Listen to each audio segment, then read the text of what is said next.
নারীরা কর্মজীবী হোক আর গৃহিণী হোক, রান্না থেকে রেহাই কারোই নেই।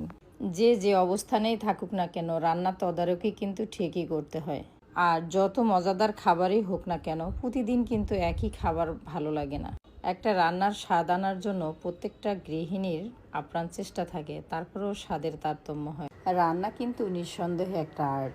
এটা যে যার রুচি এবং চাহিদা অনুযায়ী রান্না করে। উদ্দেশ্য একটাই, স্বাদ এবং মান যেন ভালো হয়, তৃপ্তি সহকারে যেন খাওয়া যায়। পেঁয়াজও কিন্তু একটা রান্নার আর্টের মতোই। এখানে যে যার রুচি এবং ব্যক্তিত্ব সুন্দরভাবে ফুটিয়ে তুলতে পারে, তবে অবশ্যই সেটা ফেসবুকের গাইডলাইন্স মেনে করতে হয়।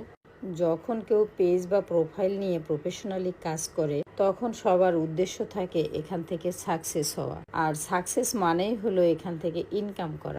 অনেক বড় বড় পেজ আছে, 40-50 হাজার ফলোয়ার, তারপরও তারা মনিটাইজেশন পায়নি। তার মানে তারা ফেসবুকের গাইডলাইন সঠিকভাবে মানতে পারেনি।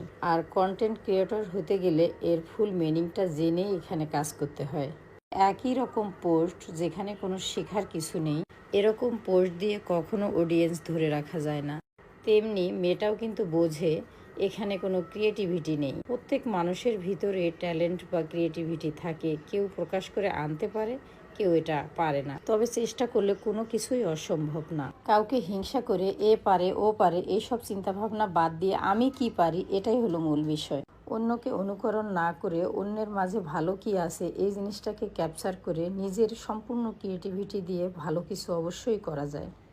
কন্টেন্ট ক্রিয়েটর হতে গেলে দামি মাইক, দামি ক্যামেরা, দামি স্ট্যান্ড এসবের দরকার নেই। আপনার যা আছে আপনি তাই দিয়ে শুরু করেন।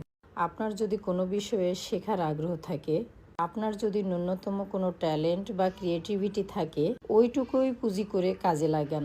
দেখবেন আস্তে আস্তে আপনি অনেক শিখে গেছেন। যখন অনেক শিখে যাবেন তখন মনে হবে আমি কিছুই এখনও শিখিনি, আরও অনেক কিছু শেখা দরকার, জানা দরকার।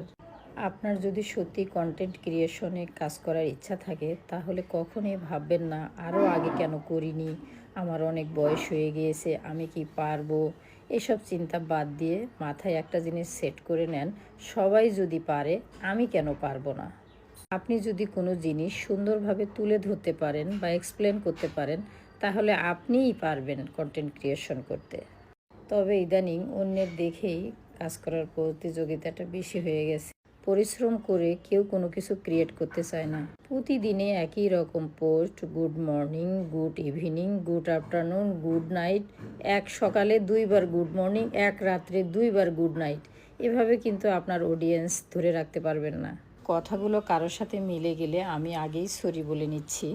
আমরা সবাই এখানে শিখতে এসেছি, সবার ইমপ্রুভ হওয়া প্রয়োজন। সবাই ভালো থাকবেন। আল্লাহ হাফেজ।